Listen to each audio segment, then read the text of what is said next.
Ladies and gentlemen, welcome back to another episode of Fruitfully Honest, the only unfiltered podcast on the internet that matters. I'm your host, Jack Caroselli. So, we're talking about the four humors, the Elizabethan humorism, the four temperaments. Now, there are three essential questions that I wanted to ask. One, what is the core belief or theory of humorism? Two, what are the four humors and temperaments, and what do they mean? And then thirdly, what similarities exist between Elizabethan humorism and modern psychology? And that's when we get into what's the point of all this. So, for this I did use Wikipedia twice in my entire research, and it was only 4 definitions. So as defined by Wikipedia, humorism is a system of medicine detailing the makeup and workings of the human body, stating that an excess or deficiency of any 4 distinct bodily fluids, blood, black and yellow bile, and phlegm, directly influence their temperament and or health. But I know that definition is a little wordy from Wikipedia, so I created a table that sort of puts everything at ease and compares and contrasts everything. So you can see it here. We have blood, yellow bile, black bile, and phlegm.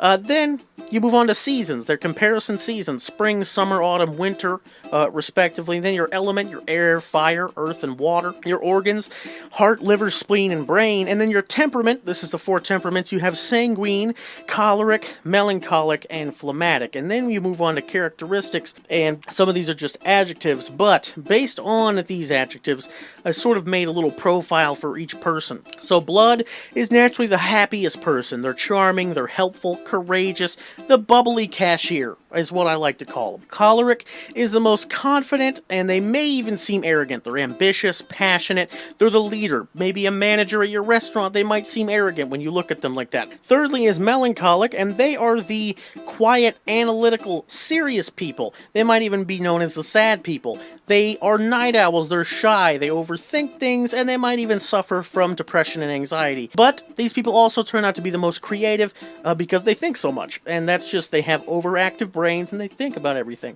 Fun fact, I did take a quiz, and I will direct you guys to the quiz, but this is the person that I related to the most, is melancholic.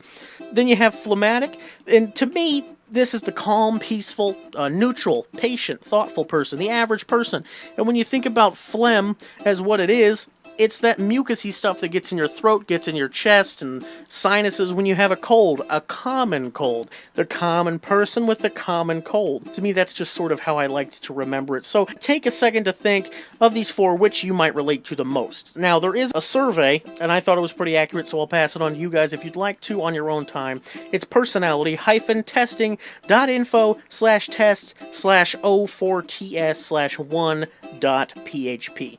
Now, if you want to take that on your time, that's fine. You can take it, figure out which one you connect to the most. Now, why does this matter? Because obviously you can see what your humor is, but humorism isn't practiced anymore. So I want to know what it developed from, what it developed into, and where we are now. The behaviors and mental health issues nowadays are caused by chemical imbalances. That's the theory. Anything from depression, bipolar disorder, manic depressive, those are the same thing, addiction, obsessive compulsions, and anything like that are thought to be caused by brain imbalances. If you ever went to the doctor and they told you, it's probably brain chemical imbalance. So there's 2 hypotheses, and I got these from Wikipedia as well. This is the second time I used Wikipedia, but this is not a direct quote. I put these together myself. So the first is the dopamine hypothesis, states that the pathways for dopamine is blocked. So when the chemical dopamine is flowing, it's just blocked. Now, people denounced this and said this is too simplistic, this is too much like humorism, just with modern lingo. That's all it is. So then they moved on to, and I think I'm saying this right, the monoamine hypothesis. And that states that any of these things are caused by a lack of activity in the 3 chemicals dopamine, serotonin, and norepinephrine. So essentially what that is a simplified, modernized 4 humors, except with 3 brain chemicals. It's a lack of activity in them. So when you think about that, that's really the modern theory. That's all there is to it. It just developed into a more accurate thing, less about bodily fluids and more about concrete things that are in your brain. That's really where the line is drawn when you're talking about, oh, I don't have much activity with serotonin versus I don't have any blood. So in conclusion, these three essential questions, the core theory is that all mental health and sometimes physical health problems are rooted in an issue with one or more of the four humors. The second one, the four humors, are blood, yellow bile, black bile, and phlegm, and they're represented by their temperaments sanguine, choleric, melancholic, and phlegmatic. And then third, the similarities between Elizabethan humorism and modern medicine are vast in theory, but only differ in chemicals instead of fluids. And modern psychology says nothing of the physical nature caused by modern brain imbalances. Obviously, we probably wouldn't get a cold because your serotonin isn't firing correctly.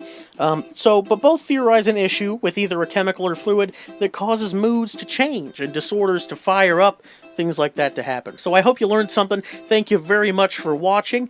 We wish you love, peace, and soul. For Fruitfully Honest, this is Jack Caroselli signing out. Have a beautiful day.